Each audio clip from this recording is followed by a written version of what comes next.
Welcome to CXWise, where we share wisdom, insights, stories, and expertise from the world of customer experience.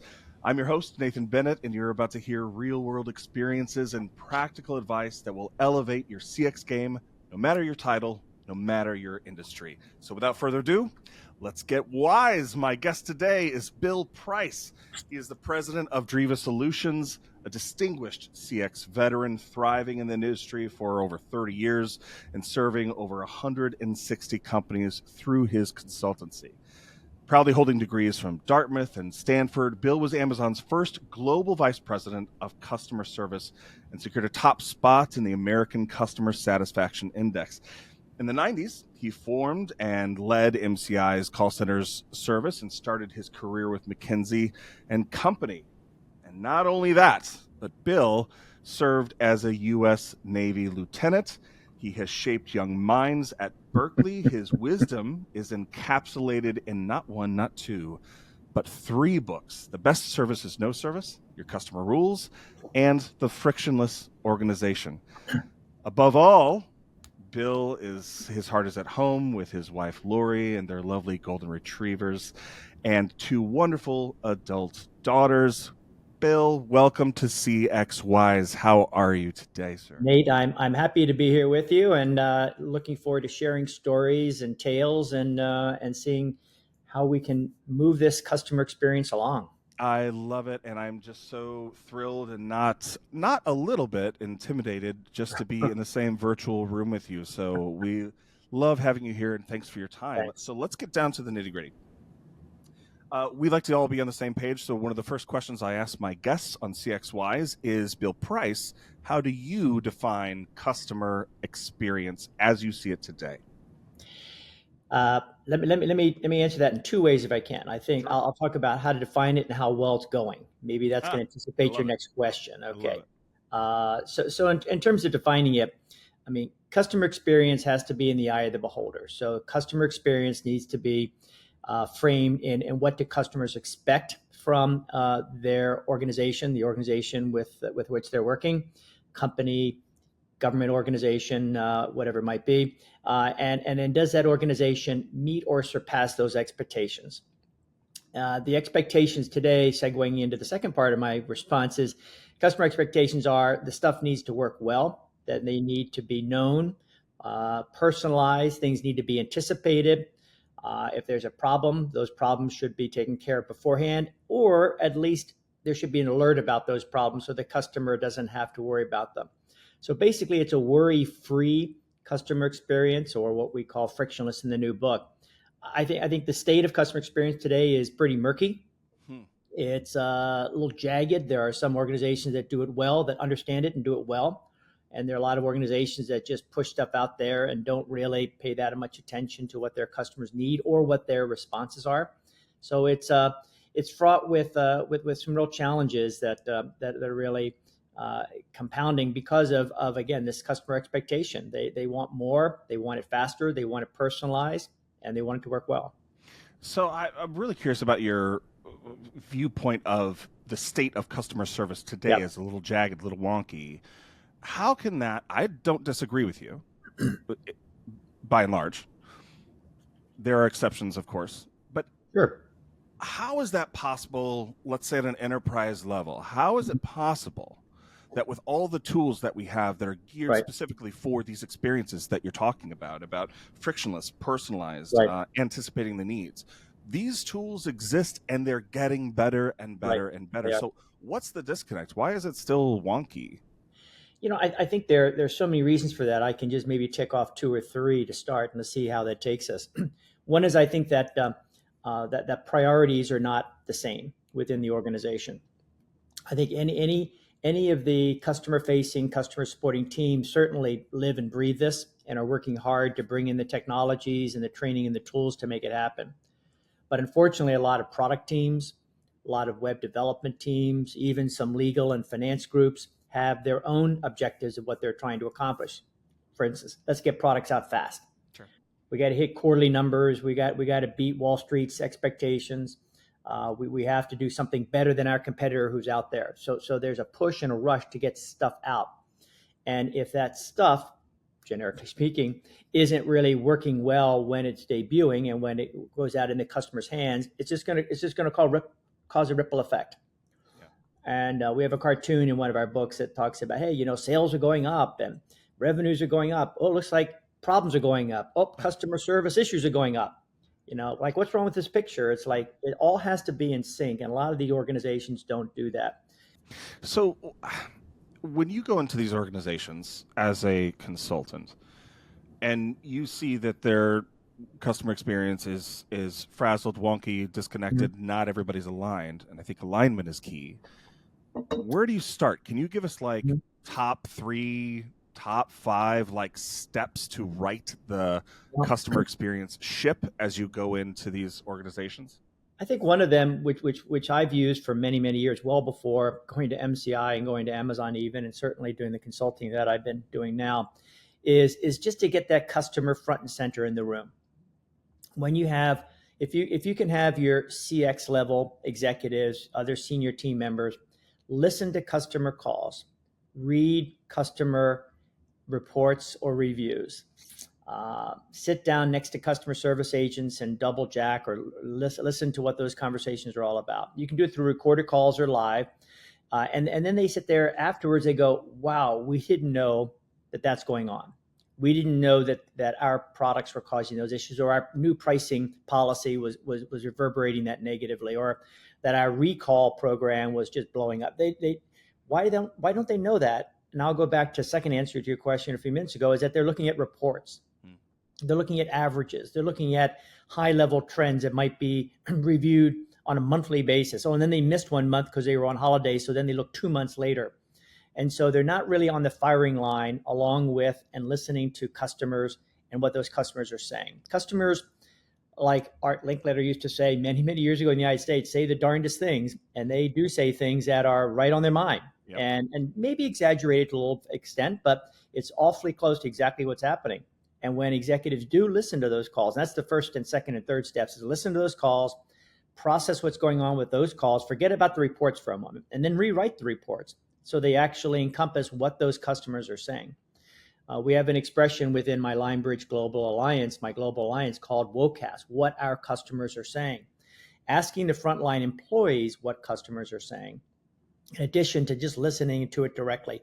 Nothing better than that. That's really step 1, 2, 3, I think, out of it. The next one I would do is I would get rid of averages. I would get rid of the tendency we've got in our industry and many other industries to look at average speed of answer, average handle time, net promoter score, which is an average, customer effort score, which is an average, CSAT, which is an average. All these things are averages, and they're all well and good mathematically speaking. I mean, they're calculated accurately, but what they hide is the range underneath of that data set that could include the long, frustrated issues. So if you have, net promoter score, well used around the world, from a 0 to a 10 score, would you recommend us to a friend or family member? If you have a, NPS about 45, that's seen to be a fairly decent score. 65, even better. 25, we have a bit of an issue. But the problem is, it is really the mathematical average of a whole bunch of those numbers inside of there. And the 0s, 1s, and 2s, the ones that are really down there at the bottom, even have a term these days, which is called deep detractors. And so if you don't look at those deep detractors and listen to them, then they're the ones that are going to leave. They're going to say bad things about you. They're already saying that they're going to say bad things about you. And so it winds up snowballing as a result of that. So I would say get rid of averages, look at the whole range, and then start focusing on those customers who are at the low end of the range. And then I would also spend at least a few quality moments on the customers at the high end of the range. Why are we getting the 9s and 10s on NPS? Why are we getting the low effort scores? Why are we getting those top, not just the top 2 boxes out of 5 boxes for CSAT, but the top box? Why are we getting the best results in surveys? Why are we getting customers who are repurchasing?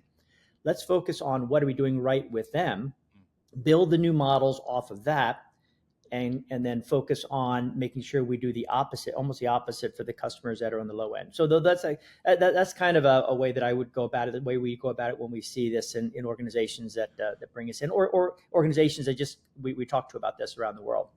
Well, it's interesting that you're saying get rid of averages. You're talking, I mean, we rely so heavily on that data that we collect, Oh, sure. and we make decisions based solely on that data. Hmm. So if I'm not basing my decisions on that, then how do I get at, from a technological or a tool standpoint, what is allowing me to get at Hmm. those deep detractors? Yeah. Where how do I get my data then? I guess. Well, I mean, averages are useful, but unfortunately, they become the panacea. They become the answer. So, I mean, one way that we see it being done, and we help a lot of organizations do this, is break down all the different reasons why customers contact you into a small collection of about 20, 30, maybe 40 reasons. So instead of an overall, here averages, if you say, for example, our our customers are contacting us about 8 times a year, just to make up a number, on average. Well, some customers are never contacting you, and some are contacting you 50 times a year. So therein, you've got that range to begin to deal with it. But then we start asking, well, why are those customers contacting you? Let's break that down a little bit. If we break it down into specific reasons, like customers could be saying, uh, I don't understand this program, or my bill's too high, or if they're in the tech world, my internet keeps dropping, or my product came damaged, or the technician you sent was rude. Questions that, not questions, but issues and statements that are on the customer's mind that they deliver to you in a customer service interaction, or when they walk up to a clerk in a retail store.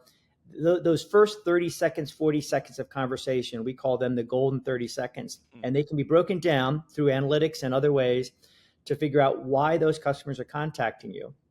And then you start looking at details at that level, at that reason code or that intent level, not overall. And you find out that, geez, some of those reasons, some of those intents are causing really high pain, high customer turnover, low NPS. There's low first contact resolution, which leads to repeat calls and higher cost and frustration.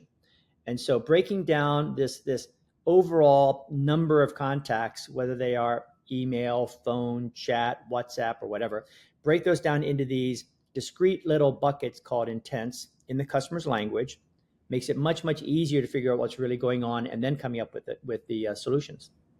Bill, your mantra that most people probably became familiar with your name in this space was the best service is no service, which is something, if I remember correctly, what you said to Jeff Bezos during your first interview process at Amazon when you were Right. about to become their first VP of customer experience. I'm wondering how innovations in AI, which is everywhere, it's what everybody's talking about, but Mm-hmm. how are we now going to harness that so that our customers don't need that service at all? They don't necessarily need to contact us. Mm-hmm. What are you seeing as far as implementation of the innovations of AI that's Yeah. actually helping that no service is the best service? In AI is helping us in two ways. One is that it is shining a very clear light on what those problems are so that we can begin to do very detailed diagnostics and come up with better solutions. Number two, it is short stopping some of the customer issues so that they don't require an assisted support by a contact center agent or by someone in a retail shop or someone who's let's say a technician coming out to work on a problem. You see much better AI-driven chatbots to interact with customers as if it were an agent, and sometimes they're called virtual agents as well. And they're able to access knowledge articles, histories of customer issues, and be able to render back the answer or the direction to the customer without needing an assisted contact. Now, in the concept of the best service is no service, ultimately you don't even need a chatbot. Things work so well you don't even need to get to the chatbot. But at least if the chatbot or an intelligent app or a smart IVR system, sometimes called an IVA system now with AI, if they are able to short stop and answer the issue before you need to have an expensive and well-trained agent to help you, then that's good. that's good. The great is go back and figure out, why did the customers even need to contact us about anything at all? And in most cases, going down to the different intents that I talked about a few minutes ago, when you start doing the root causes, you figure out that the generic root causes are stuff was broken or confusing. And so if we can go back and spend a little more time fixing things and clearing up the confusion, then that means that customers don't need to even go in through the chatbot or the app or the IVR, let alone talk to us, talk to an agent population or go to a retail store to get something fixed. So a quick example would be something like, I don't understand your promotions. Well, marketing folks spend a lot of time coming up with great promotions that should be alluring and attractive. They shouldn't have any contacts. That shouldn't produce any contacts, including ones, I don't understand your promotion. When you break that down, it might be that the promotion expired and the customer wanted to get a few extra days, or the promotion wasn't necessarily applicable for them, but they got it anyway. And they're confused, like, well, I don't have that product. How can I apply this 20% off or this particular discount? I don't have this product, which meant that in that second case, the promotion was sent out to the wrong person or for the wrong reasons. All things which are fixable. So what you don't want to have are questions such as, or complaints such as, well, I don't understand this promotion, or this promotion doesn't make sense to me. A, it interrupts whatever the promotion was supposed to do, but B, it frustrates your customers. So I think those are where AI can start figuring out what's going on. Why did those customers need to contact us? And then be able to figure out, route it back to the groups that caused them in the first place. So we're very excited about the world of AI. No matter what flavor it is, it's really beginning to shake up things, and I think that's just a great idea.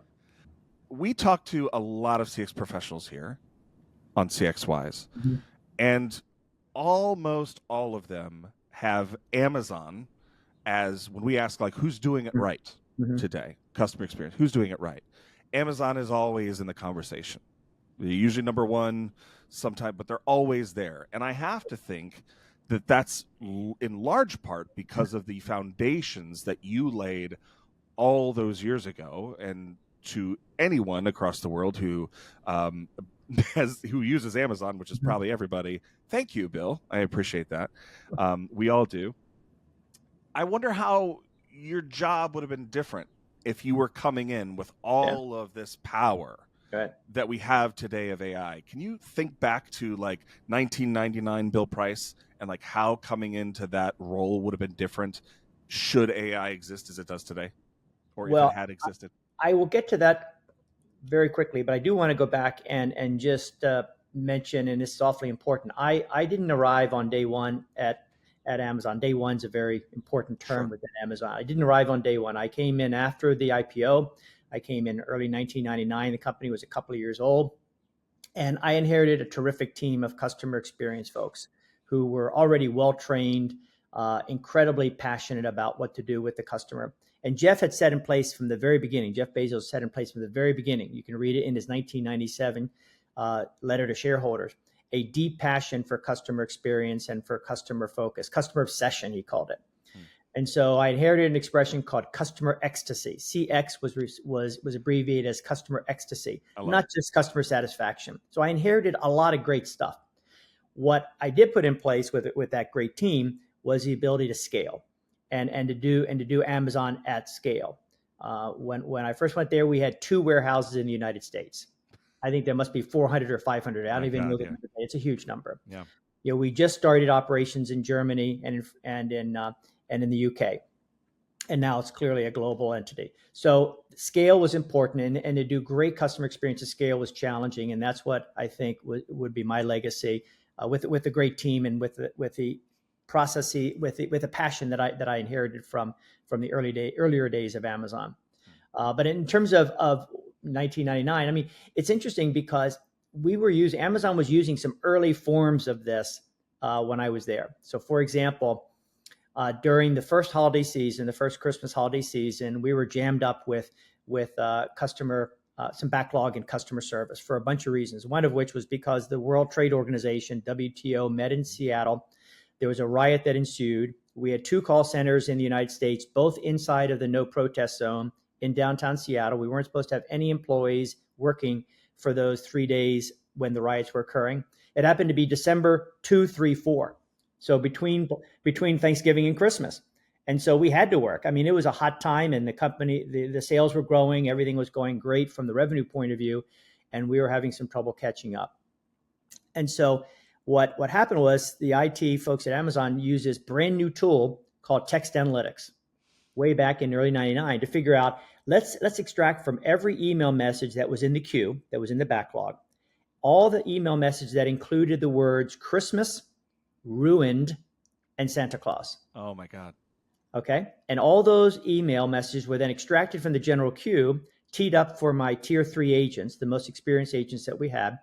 And they were able to tackle those faster and get those out of the way. So that was early thinking of Amazon, just to give you a punctuation mark. So had AI writ large been available back then, it would have accelerated that process. Instead of using those keyword searches with text analytics, it would have been even more impressive with upstream solutions. You know, I'm hoping that we're seeing a kind of global revolution in how the best brands approach customer experience interactions. And man, I love customer ecstasy. That's so great. What are some of the areas that you would recommend going into an organization saying you could be using AI to shape, to steer how to get to the next level, and you're not? Like, what are some of those use cases that you believe when you walk into an organization, specifically as it relates to AI, that you feel like you're not incorporating these things and you should be? What are those things? I think the first one that I would do is, and there are companies beginning to test this, and I encourage all my clients to test it really thoroughly and to figure out how to make it work.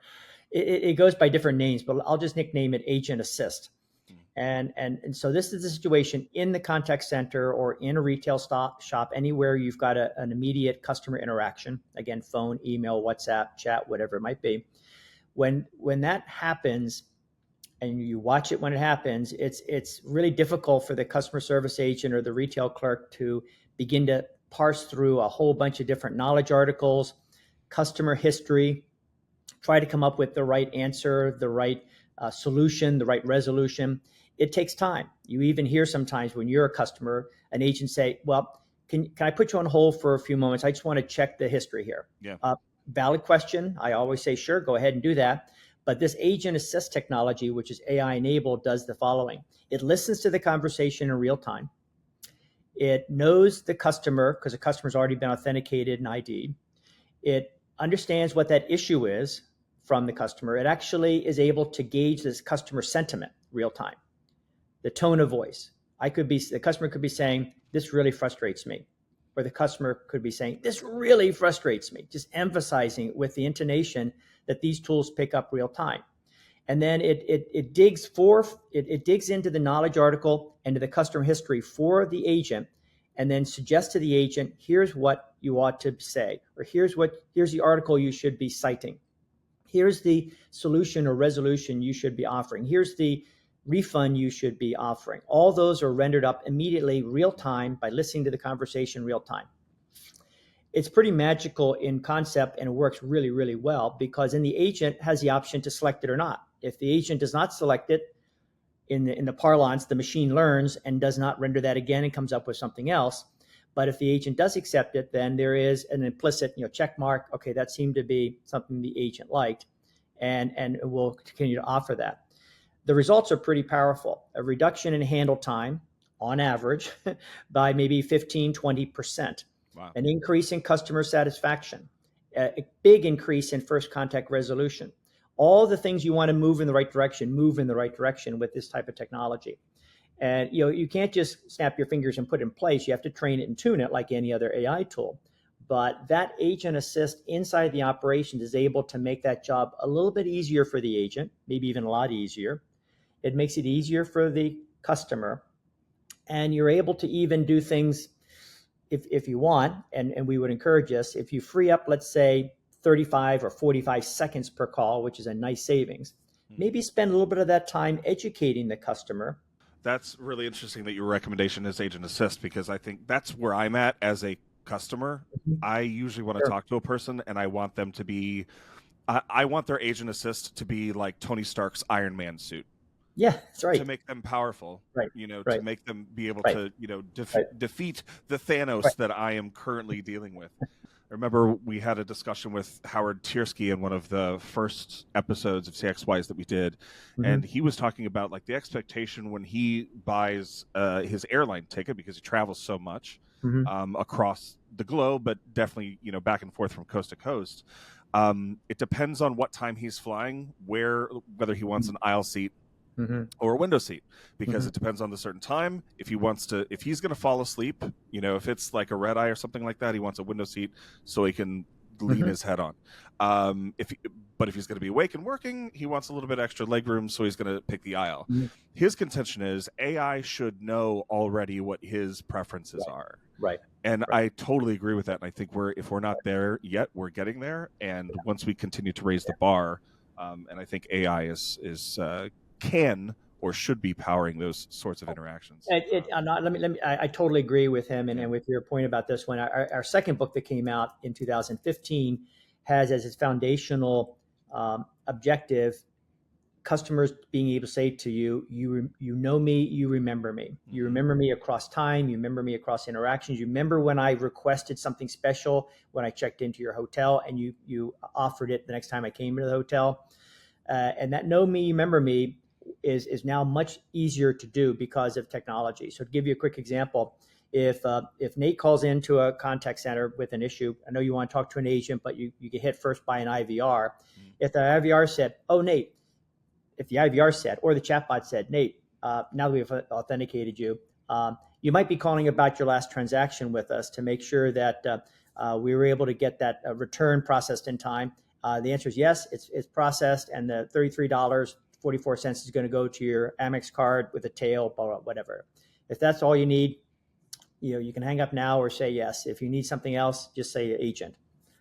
And so say that in an automated fashion at the beginning of the interaction could be all that you really wanted, that reassurance that you know me, you remember me, and you kind of had a good sense why I was calling. If the answer is no, I didn't need that, I have something else, then good, the system will send you straight through to talk to an agent.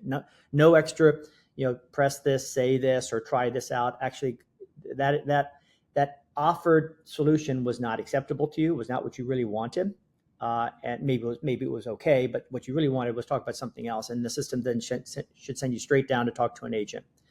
Those types of tools are available today and are being increasingly used, and customers like those because it could be all that you wanted. Bill, when we talk about those customers who do give us feedback, that's always great. However, Right. there are those people who don't bother to Right. contact you. And I think you're working on a new book, or you have an upcoming book, How to Improve CX for Customers Who Do Not Bother to Contact You. Is that right? Well, that would be kind of a summary of it, or maybe a possible subtitle. But the issue that's been around for a while is, what is the propensity to complain? What are the details behind customer complaint behavior that whereby only a small percentage of customers who have a problem bother to contact us for that issue? And then what happens? What's really going on with those other customers that have the same sort of a problem and they don't contact us? Are they happy campers? Things are fine, and they just did, and they don't need to contact you, or are they silent sufferers, as we call it, and they're about ready to leave and say bad things about you, and you're not even going to hear from them again? And there's some studies that have been done over the years. I've talked with my industry colleague John Goodman about this, and others, Moshe Davidal from Israel, and others who have done a really good job researching and talking about this topic. A lot of professors and academicians around the world have been trying to tackle this. And so the idea is, what's the difference in the rate of contacts based on where you live, maybe where you went to school, whether you've been a customer of this company for 5 years versus 5 minutes, whether you live in Northern Europe versus Southern Europe, whether you live in this part of India versus that part of India. The propensity to complain varies dramatically by regions and by experiences, by sex and by education, all sorts of things. And so combining those two, like what's going on with those customers that don't complain, and number two is what about those rate of complaints around the world.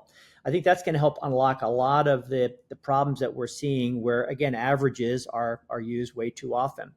An example that I've used a lot in my books and writings is that when we set up the first customer service operation in Sapporo, Japan, to support Amazon.co.jp, this is back in the year 2000, 2001, we actually oversized the customer service unit based on the averages that we were seeing in the other countries. We expected a rate of complaints in Japan to be roughly similar to that in the US, Germany, and the UK, and it was far less in Japan. Customers contacted us far less frequently. I mean, it was good that we were overstaffed. The staff could still be meaningfully deployed, but we didn't need them for the issues because a lot of our Japanese customers did not complain. That then enabled us to go out to those customers who did not complain and find out, how are you? How did that experience work? Did the product arrive on time? Did it arrive to your satisfaction? We knew it arrived on time. Did it arrive to your satisfaction? And gave us a lot of opportunity to reach out to those customers who don't complain. So that's going to be one of the takeaways of this new book, or this new concept, is reach out to those customers who don't contact you to find out what's going on. Are they happy? Are they silent sufferers? What can you learn from them? You're not getting the benefit of them contacting you in that sense, but you need to find out what's going on, and then factor in the range of these different issues. We had a client a number of years ago that had this roller coaster effect in their customer service operations, where they kept falling behind in customer service levels, and then they would catch up, and they'd fall behind and they'd catch up. And we're able to help them figure out pretty quickly. It correlated with the launch of new products. Every new customer contacted them 4 times as much as a customer that had been with them for 6 months. So every time the marketing team brought in a new promotion and successfully brought in new customers, there was a big jump in the number of customer contacts, because these were new customers who need to figure out how to deal with this product in this company. And that led to a greater simplification of the onboarding experience and the initial take up of the product, so that there wasn't this big wave and then it comes down again, wave, come down again. So all those factors I think are going to be important to try to summarize, to make sure that customer experience can be made even better.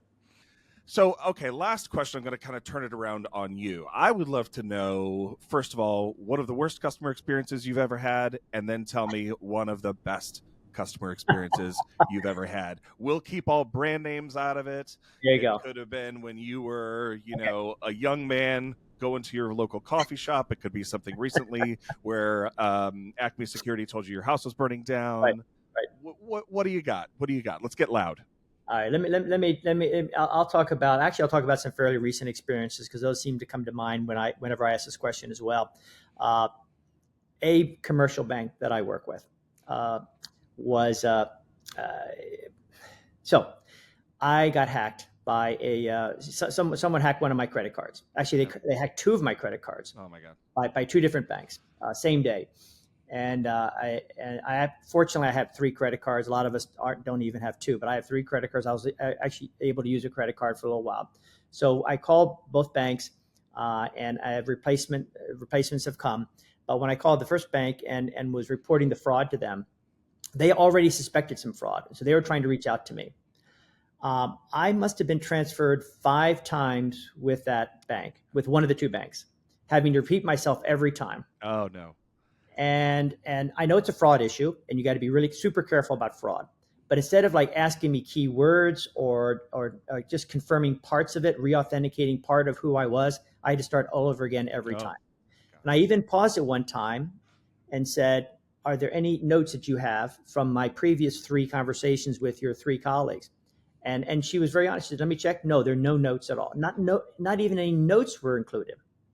Nor was there any agent assist equivalent, like we talked about a few minutes ago, that would have said to her, Bill's gone through this. He's pretty frustrated. He's confirmed that it's been hacked. We as a bank are going to send him the new card. So basically, all those transactions were going on.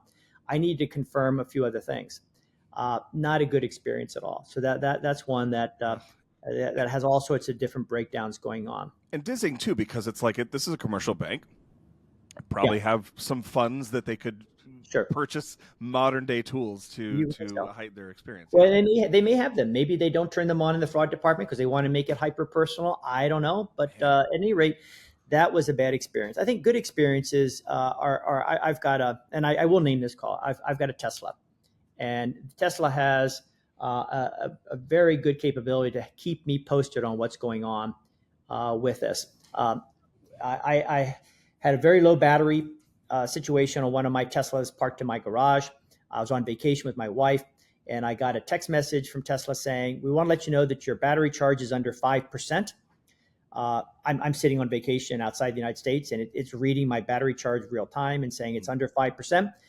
If you intend to drive your vehicle, you need to make sure you plug it in and give it some more charge before you go. Very good alert. That's anticipation. It's anticipation of a problem. While I'm sitting on the beach somewhere or wherever I was with my wife. This is a while ago now, and I appreciated that. It was a text. It wasn't a phone call like you had with your experience. It was not intrusive. It was anticipation, and it gave me some information to deal with. Turns out I wasn't going to drive the car till I came home anyway, so it was fine. But I think that's a good way of looking out for the customer, and that's maybe part of the underpinning of customer experience is you got to look out for the customer. Man, I love that, and I know we've got to let you go. You've been very, very generous with your time. I do want to take a shout out, though. We love to share wisdom not only as we're talking to you in conversation, but we love to give away our guests books. So if you're listening to this and there's one thing that caught your ear, share it on whatever social media platform you love with the hashtag CXWise, and we will send you a free copy of Bill's book, The Frictionless Organization, as a way of saying thank you not only to you listeners, but also to you, Bill Price. Thank you so much for making us all CX wiser, my friend. Pleasure talking with you today. I've really enjoyed it, Nate, and continue pushing the envelope here on CX. We absolutely will, and you too, man. You're such a visionary, and I feel like anytime I interact with Amazon, I have you to thank for that frictionless experience, my friend. So thanks so much. Okay, cheers. Cheers, Bill.